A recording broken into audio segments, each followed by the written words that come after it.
SPN news आवाज नाशिकचा।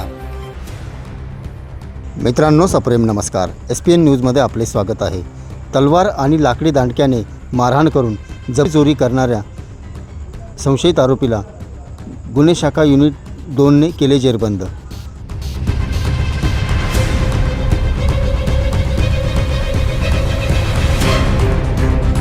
सविस्तर वृत्त असे। पोलिसांनी दिलेल्या माहितीनुसार सातपूर पोलीस स्टेशन हद्दीत दिनांक 1 मे रोजी रात्री 10:15 वाजेच्या सुमारास संशयित आरोपी चेतन पवार व त्याच्या इतर साथीदार यांनी फिर्यादी यांच्या घरी जाऊन तलवार लाकडी दांडके बाहेर काढून फिर्यादी आणि त्यांचे पतीस शिवीगाळ करून मारहाण करून घरावर दगडफेक केली होती। खिडक्यांच्या काचा फोडून दहशत पसरविली होती व तेथील CCTV देखील बळजबरीने काढून नेले होते। या अनुषंगाने सातपूर पोलीस स्टेशन येथे गुन्हा दाखल करण्यात आला होता। सदर गुन्ह्याचा तपास गुन्हे शाखा युनिट 2 कडील पोलीस अधिकारी व अंमलदार करीत असताना पोलीस अंमलदार महेश खांडबाले व तेजस मते यांना गुप्त माहिती मिळाली की सदगुन्ह्यातील आरोपी चेतन पवार हा गंगापूर गाव गोवर्धन नाशिक या ठिकाणी आला असल्याची माहिती मिळाली होती।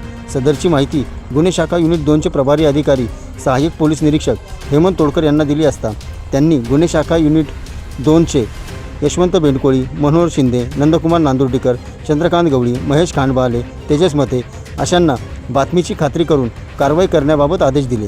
त्यावरून पथकाने मिळालेल्या माहितीच्या आधारे गंगापूर गाव गोवर्धन शाळेजवळ या ठिकाणी सापळा रचून संशयित चेतन पवार यास शिताफीने अटक केली।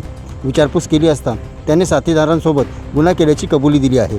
सदरची कामगिरी पोलीस आयुक्त संदीप कर्णिक, पोलीस उपायुक्त किरणकुमार चव्हाण, सहाय्यक पोलीस आयुक्त संदीप मिटे यांच्या मार्गदर्शनाखाली गुन्हे शाखा युनिट 2च्या अधिकाऱ्यांनी आणि कर्मचाऱ्यांनी केली आहे।